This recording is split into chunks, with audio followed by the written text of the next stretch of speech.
Yeah, no, that's not how it works. What do you mean that's not how it works? That's exactly how it works. I do all the work, I take all the risk, and you get all the money. In the heart of Klondike, where the pulse of adventure beats alongside the glimmer of gold, a disturbing wave hit the gold rush community. Be a nice neighbor. That's it. Yeah, but they don't say it was gonna be that nice. Hey, you made the agreement, honor it, let it be good.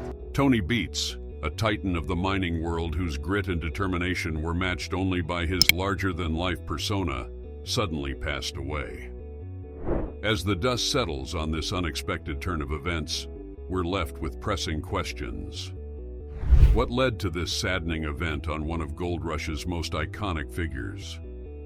And how will this sudden occurrence shape the terrain of the Klondike mining scene? Join us as we explore the painful circumstances of Tony Beets' tragic death and its implications for the Gold Rush landscape. The prank that almost took Tony Beets. All this talk about a funeral, and Tony Beets occurred because Tony decided to participate in a controversial act known as a mining funeral. This decision shocked everyone, including the people on the show and those watching at home. Even his critics were taken aback. It all started when a worker named Mark Favron wanted to do something spectacular before leaving for home. He approached Tony for permission to pull off what he thought was a funny joke. The man was just strange like that. This is where Tony could have exercised proper authority, but things took a turn for the worse. When you employ somebody, I think you can expect to put an honest day working. Tony expects a lot from himself, so he expects it from everybody else. Mark Favron felt he couldn't leave without doing something he considered spectacular for the guys, eager to show off for his boys. He approached Tony to see if he could get the permission he required to perform what he considered to be a funny joke. This is where Tony could have properly exerted his authority. Indeed, he may not be a stickler to the rules or anything that may be deemed conventional, but after hearing about what this prank entailed, he should have halted Mark immediately. However, rather than doing so, he permitted the man to kindle the flames that could threaten to engulf his gold mining empire in the future. So once more, instead of halting Mark from executing what is known as this Viking funeral, he observed as the rest of his men gathered so that Mark could douse gallons of petrol in the water. As if that isn't damaging enough to the water and the environment as a whole, Tony and the rest of his men watched and cheered as Mark and another participant in this so-called prank set the water on fire, thereby completing this warped homage to the Norse funeral rites. We hope that they all relish this prank because, as we alluded to, a host of problems followed this peculiar display of fire.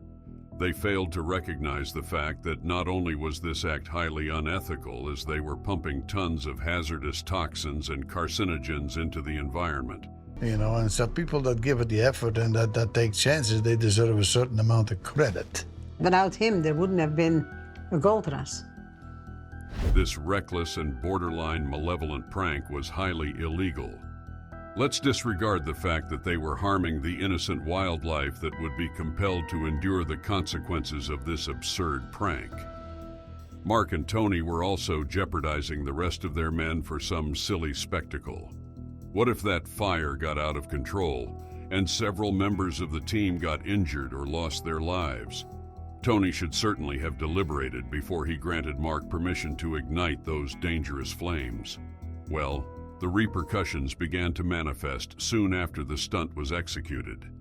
Initially, Mark was immediately slapped with a $1,725 fine that left him reeling after admitting guilt to executing the foolish prank.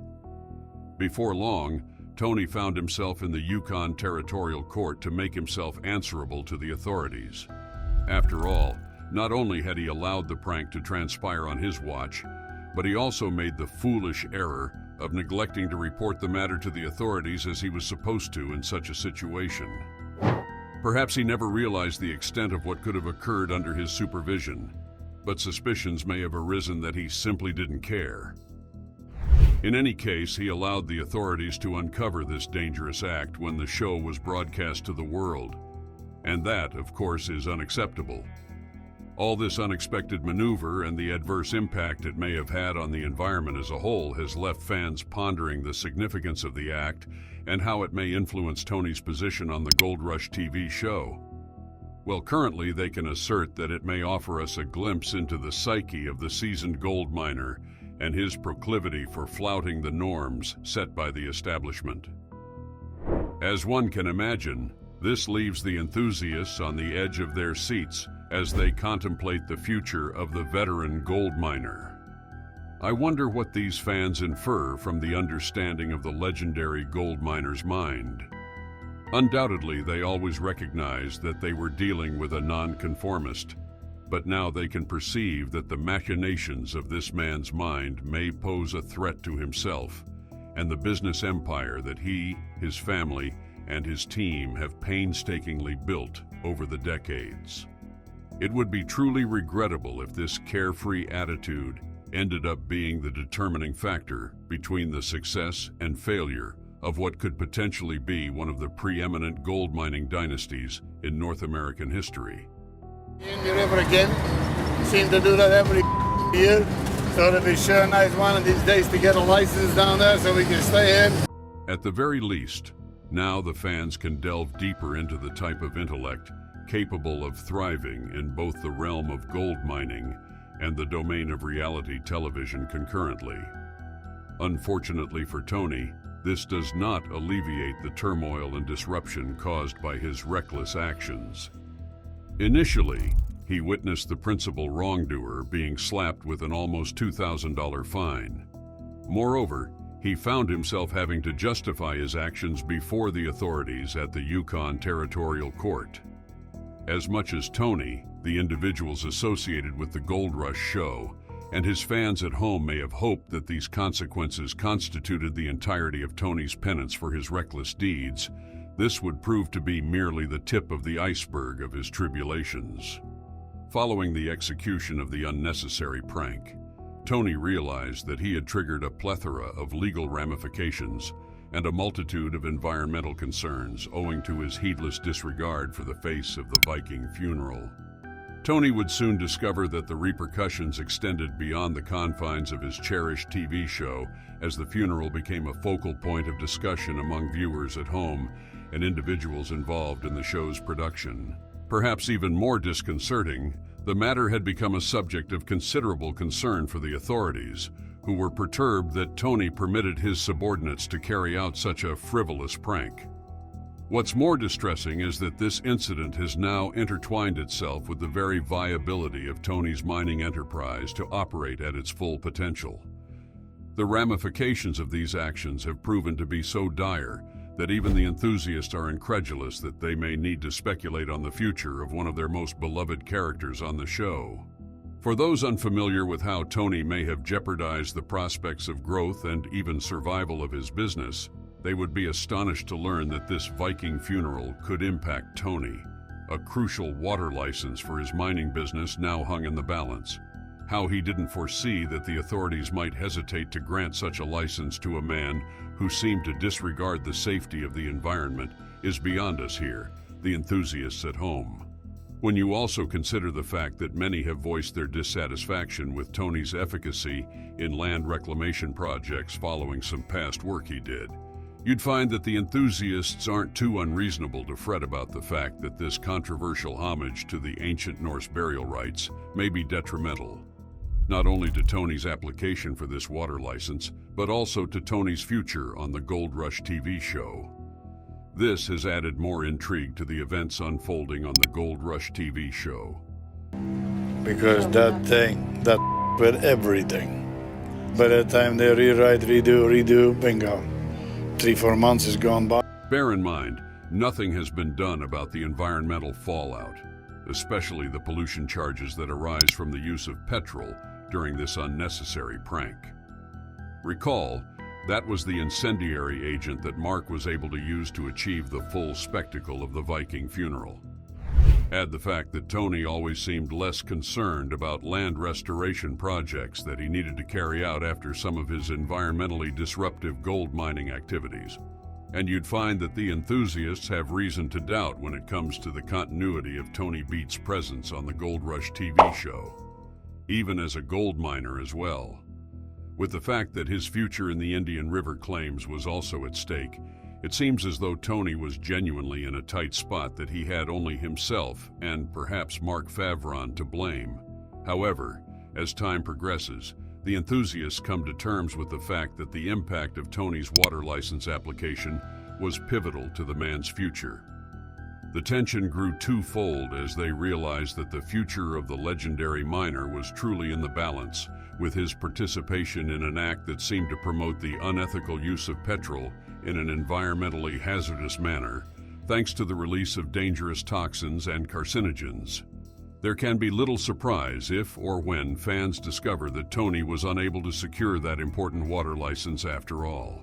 The consequences were not some fictional repercussions that only affected the context of the show.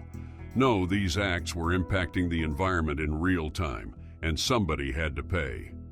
Consequently, enthusiasts wait intensely at the edges of their seats so that they can see if Tony can obtain that much-needed water license.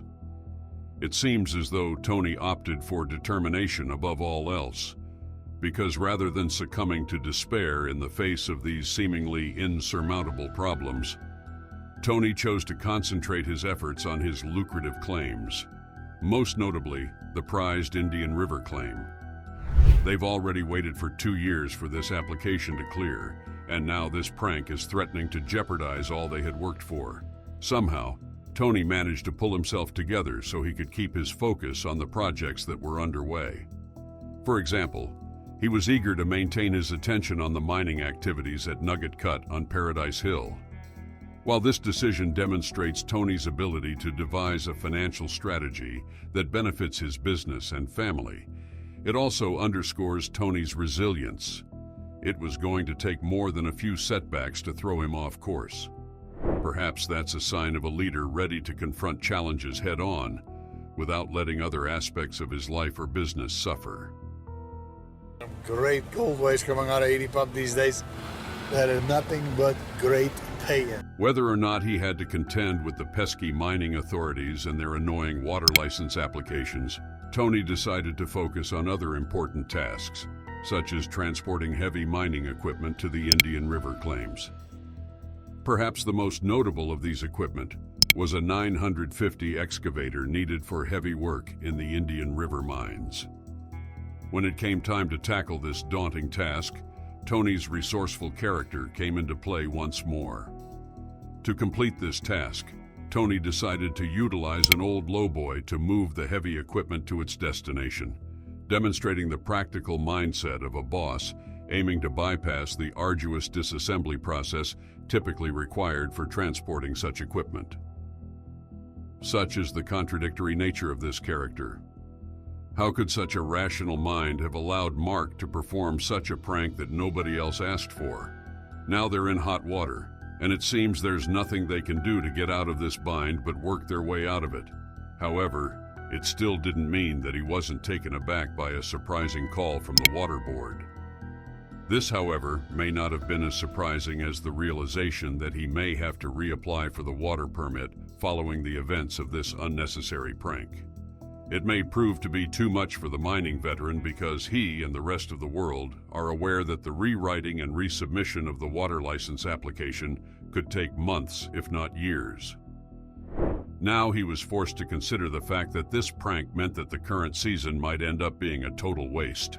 And now they may have to deal with the thankless task of moving all this heavy equipment without having anything to show for it. To make matters even worse, this would mean that they failed to come anywhere close to their target of extracting 9,000 ounces of gold from the front of the mines that season. This means that Tony's mining business was definitely at risk because they would have failed to gain the millions of dollars that would have come with extracting all that gold. This came in the form of some extracted gold valued at about $400. While this appears trifling compared to the team's potential earnings if they were able to operate at full capacity, this meager extraction of gold proved to signify progress. It surpassed the quantity of gold extracted the previous week by 100 ounces. This could serve as a source of motivation for the Dutch-Canadian mining expert, aiding him in overcoming the troubling thoughts surrounding the uncertainty of his water license application. Perhaps they could concentrate on the positives of their current situation, regardless of how trivial they might seem. They swiftly discovered that this seemed to kindle motivation to explore novel mining strategies and investigate alternative locations to commence mining. With any luck, this positive turn of events could assist them in navigating the volatile world of gold mining. I didn't become 65 years old and stand on the monitor, so I'm going to get an employee to do this. This also underscores that Tony is genuinely resilient, owing to his decades of experience and determination. Even before Tony set foot on any mining sites, he had already amassed significant experience in agriculture, construction, heavy equipment operation, and oil pipeline maintenance. He was well equipped for a life in the gold mines, thanks to his extensive experience in other domains. This demonstrates that he was an individual with a distinct dream and vision when he opted to become a gold miner. Over time, he realized this dream so effectively that he soon earned the moniker of the so-called King of the Klondike. With any luck, Tony will manage to surmount his pressing challenges to attain his target of 9,000 ounces of gold. Together, let's embark on Tony Beets' unforgettable journey, a legendary saga of triumph and turmoil in the Gold Rush Show. Tony Beets' epic adventure in Gold Rush Show. Tony Beets, a notable figure in the reality TV series Gold Rush, recently made waves with an unexpected and controversial decision: a Viking funeral. This surprising twist has intrigued fans and critics alike, igniting a flurry of discussions and debates regarding the motivations behind this daring move. Renowned for his determination and unconventional methods, Beets' decision has sparked conversations and conjectures. The Viking funeral entailed pouring gasoline into the water and igniting it, prompting concerns about its ecological impact. This unforeseen action has left fans pondering its significance and speculating its implications for Beets' reputation within the Gold Rush community. The decision transcends mere spectacle, offering insight into Beets' audacious and rule-defying nature, prompting viewers to speculate about its ramifications on his standing and future endeavors in the gold mining industry. As the Gold Rush narrative unfolds, Tony Beets' Viking funeral transcends mere entertainment. It unveils a profound understanding of Beets' psyche.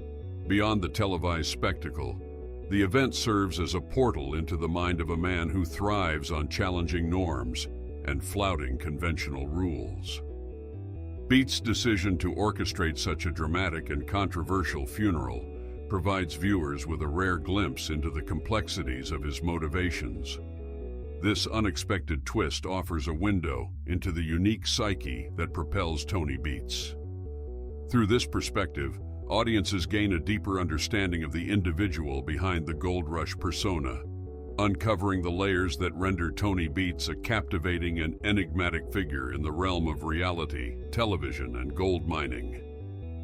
The Viking funeral orchestrated by Tony Beets, while historically dramatic, has stirred up chaos both on and off the Gold Rush screen. This bold move has triggered legal repercussions and raised environmental apprehensions. The aftermath of this daring decision extends beyond the confines of reality TV, leaving fans and critics astounded and speechless. The controversy surrounding the funeral has become a focal point of discussion, with viewers pondering the potential repercussions for Tony Beets. Tony's apparent lack of commitment to land restoration further casts doubt on his eligibility for the license. This uncertainty extends to the fate of his Indian River business, with the balance hinging on regulatory decisions. As fans grapple with the aftermath, the impact on Tony Beets' water license emerges as a pivotal plot point, heightening tension and raising questions about the future of his mining ventures. The Viking funeral incident involving Tony Beets has stirred up significant discussion, highlighting both environmental and legal concerns. Improper use of petrol without notifying authorities has raised alarms about the presence of hazardous compounds and carcinogens, sparking worries about both environmental damage and potential health risks. These concerns have now resurfaced in light of recent events, particularly as they relate to Tony Beets' pending water license. The fallout from the Viking funeral adds layers of complexity to Tony Beets' ongoing saga, particularly regarding whether he will be granted the water license he needs for his mining operations. Fans of Gold Rush are eagerly awaiting Beets' response and how it will shape the future trajectory of the show. Despite setbacks, Tony Beets remains a determined gold miner, focusing on his profitable claims, notably the Indian River. His 2-year wait for the water license has been fraught with anticipation and frustration, leading him to strategically continue mining at Nugget Cut on Paradise Hill. Beets' decision to transport significant mining equipment, such as a 950 excavator to the Indian River, demonstrates his strategic approach, even utilizing an old lowboy trailer to bypass logistical challenges. However, unexpected events, including a crucial call to the water board, introduced new complications, leaving fans in suspense about the outcome of Beets' decisions. The revelation that rewriting and resubmitting the water license proposal could take months escalates the challenges for Beets, jeopardizing his goal of extracting 9,000 ounces of gold and putting the future of his mining operations at risk. As the narrative unfolds, the fate of Tony Beets and Gold Rush hangs in the balance, with viewers eagerly awaiting the next chapter in this tale of determination and perseverance in the world of reality TV mining. The extended process not only adds a layer of exasperation, but also imperils the schedule for achieving the ambitious gold target. As enthusiasts observe the seasonal repercussions of this setback, the narrative unfolds as a high-stakes race against time, depicting the real-world intricacies and uncertainties in Tony Beets' pursuit of success in the demanding realm of the gold rush. In the face of obstacles, a glimmer of hope emerges for Tony Beets as his son unveils their mined gold, valued at over $400. This modest accomplishment, surpassing the previous week's haul by 100 ounces, becomes a potent source of inspiration. Rather than dwelling on uncertainties surrounding the water license, Tony and his son pivot towards the positive, opting to concentrate on their present triumph. This newfound optimism propels them to explore innovative mining strategies and investigate alternative locales to bolster their operations. The narrative transitions to resilience and adaptability, illustrating how a minor victory can act as a catalyst for surmounting hurdles in the unpredictable world of gold mining, injecting a hopeful and resolute tone into the evolving storyline of the gold rush. Tony Beets' journey into gold mining serves as a testament to his diverse background and unwavering determination. Before venturing into the Klondike region, Beets boasted a varied history in agriculture, construction, heavy equipment operation, and oil pipeline maintenance. His multifaceted background laid the groundwork for his ambitious transition to gold mining, unveiling a man propelled by a distinct vision. Upon entering the Klondike, Beets' ambition took center stage as he pursued his dream of becoming a gold miner. Over time, he has etched a notable presence in Canada's gold mining landscape. Notably, Beets has emerged as one of the nation's largest gold miners, leaving an indelible mark on the industry. His ownership of the Tamarack Mine and Paradise Hills further cements his position in the gold mining sphere.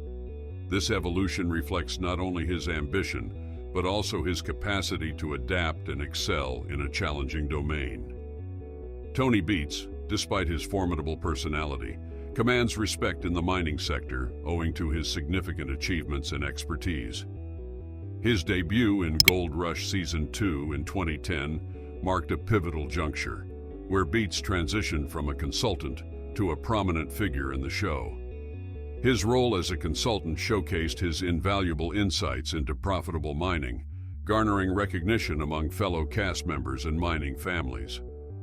The fines and challenges encountered by Beets, including a substantial penalty of $1,725 imposed on one of his workers, shed light on the complexities of his approach. These obstacles underscore the dynamic nature of Beets' association with the show, revealing a man who confronts the intricacies of the mining industry with fortitude. Despite the hurdles, Tony Beets' expertise and accomplishments contribute to his esteemed status in the mining community, portraying a discerning individual who, while demanding, brings a wealth of knowledge and experience to the realm of the gold rush. Tony Beets, with his ongoing presence in Gold Rush, has endeared himself to fans and industry peers alike. While his brief appearances and sporadic use of coarse language may present challenges, his undeniable proficiency and success in the mining arena render him an indispensable character for Gold Rush enthusiasts. Beets' impact on the show transcends occasional disagreements, as his depth of knowledge and experience enriches the Gold Rush narrative. Fans, notwithstanding his formidable demeanor, value the authenticity he brings to the screen. They've been clean water all year until today. They've been clean water for the last 10. Beets isn't always right, but neither's Parker, and he wasn't right there. In mining circles, Beets is acknowledged as a prominent figure, admired for his achievements, and revered for his contributions. The admiration from both fans and industry peers underscores Tony Beets' significance in the Gold Rush community. His character, though multifaceted, is celebrated for the authenticity and expertise he injects into the show, rendering him an integral and cherished component of the dynamic world of the Gold Rush. As the surprising twist of Tony Beets' Viking funeral continues to unfold, the Gold Rush community finds itself on the cusp of anticipation. The controversies, legal ramifications, and uncertainties surrounding Tony Beets' water license have added layers of complexity to the narrative.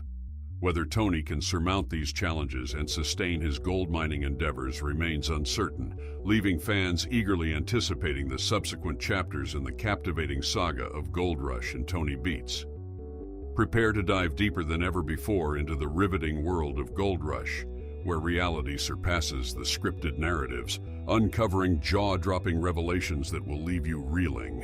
What no one tells you about Gold Rush. 50 years before the gold discovery at Sutter's Mill, the initial gold rush in American history kicked off when a hefty 17-pound gold nugget was unearthed in Cabarrus County, North Carolina. This led to over 30,000 individuals in the Tar Heel State engaging in gold mining activities, and for more than 3 decades, all gold coins minted by the U.S. Mint were crafted using gold sourced from North Carolina. The gold rush marked the most significant mass migration in U.S. history. By March 1848, the California Territory was inhabited by approximately 157,000 individuals, predominantly comprising 150,000 Native Americans, 6,500 Californios of Spanish or Mexican lineage, and fewer than 800 non-Native Americans. However, within a mere 20 months following the influx of settlers, the non-native population skyrocketed to over 100,000. The migration continued unabated, with more than 300,000 newcomers arriving by the mid-1850s, constituting 1 out of every 90 people in the United States. This surge in population played a pivotal role in expediting California's path to statehood. In 1850, merely 2 years after the U.S. government acquired the land, California officially became the 31st state in the Union. The gold rush of 1849 attracted immigrants from diverse corners of the globe. By 1850, over a quarter of California's population comprised individuals born outside the United States. Initially, many of the early immigrants hailed from South America and Asia due to the delayed dissemination of the discovery news to the East Coast. By 1852, a staggering 25,000 immigrants from China alone had made their way to America. However, as the gold reservoirs began to deplete, competition among miners intensified, leading to escalating anti-immigrant sentiments. In response, the California legislature enacted the Foreign Miners Tax in 1850, imposing a monthly fee of $20 on non-citizens, which equated to over $500 in contemporary currency. Although this tax was later rescinded, it was succeeded by another in 1852, specifically targeting Chinese miners, who were required to pay $2 monthly, equivalent to $80 today. The gold rush proved perilous and fatal for non-white populations. Violence against foreign miners surged during this period, with incidents of beatings, sexual assaults, and murders becoming distressingly common. However, California's Native American communities bore the brunt of the atrocities. Before the gold rush, the state was home to approximately 300,000 Native Americans. Within 2 decades, over 100,000 had perished, primarily due to disease outbreaks and mining-related accidents, while more than 4,000 fell victim to targeted violence at the hands of enraged miners. The gold rush was overwhelmingly dominated by men. Despite the influx of hundreds of thousands of individuals seeking fortunes in California, women were conspicuously absent from the gold rush landscape. In 1852, a staggering 92% of those engaged in gold prospecting were men. The scant number of women who did venture to the West struggled to carve out livelihoods in the burgeoning boomtowns, often finding employment in restaurants, saloons, and hotels that sprouted up with alarming frequency. Some women's publications back east, cognizant of the potential lawlessness in male-dominated territories, circulated stories and advertisements encouraging educated, morally upright young women to journey westward to tame the unruly menfolk. However, this call found few takers, and even by 1860, the percentage of women in gold mining communities remained meager, comprising less than 10,000 individuals, or a mere 19% of the population. In the early stages of San Francisco's development, sections of the city were constructed using ships abandoned by gold prospectors. The iconic gold rush narrative often depicts throngs of those who journey westward around 1849 to seek fortune in California. However, many initial prospectors arrived by sea, with uncertain plans of return. Consequently, San Francisco's harbor became crowded with vessels deserted by passengers and crews who ventured inland in pursuit of gold. As the fledgling town burgeoned, there arose a significant demand for timber, leading to the dismantling and sale of these ships as construction materials. Hundreds of establishments such as residences, banks, saloons, and hotels were erected from repurposed vessels, while others were repurposed as landfill for waterfront lots. Today, over 150 years since the onset of the gold rush, archaeologists and preservationists continue to unearth remnants, occasionally even whole ships, beneath the city's streets. The lion's share of fortunes during the gold rush era was amassed by merchants rather than miners. As the frenzy persisted, a growing number of individuals transitioned from gold prospecting to establishing businesses tailored to the needs of newly arrived fortune seekers. Remarkably, some of America's most prominent industrialists found their beginnings in this period. For instance, Philip Armour, who would later establish a meatpacking empire in Chicago, amassed wealth by operating sluices controlling water flow in the gold-bearing rivers. Before venturing into the automobile industry, John Studebaker manufactured wheelbarrows for miners during the gold rush. Meanwhile, entrepreneurial bankers Henry Wells and William Fargo ventured westward to establish a San Francisco office, which evolved into one of America's leading banking institutions.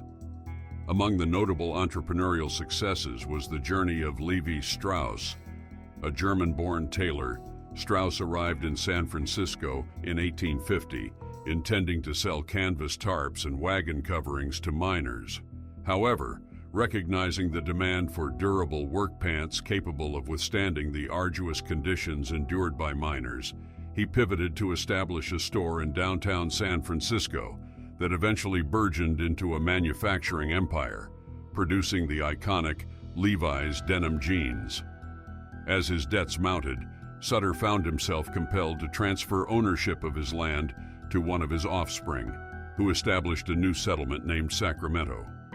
Sutter Sr. harbored resentment toward this development. He had envisioned the town bearing his name. Yet his immediate worries overshadowed his grievances. On the brink of financial ruin, he embarked on a protracted crusade spanning decades, seeking recompense from the U.S. government for his financial setbacks, albeit unsuccessfully. While countless individuals amassed wealth from his former domain, a resentful Sutter retreated to Pennsylvania, where he ultimately passed away. What do you think about this prank that almost ended Tony Beets' life? Join me in the comments section below and share your thoughts. Don't forget to hit that like button and subscribe to the channel for more interesting videos.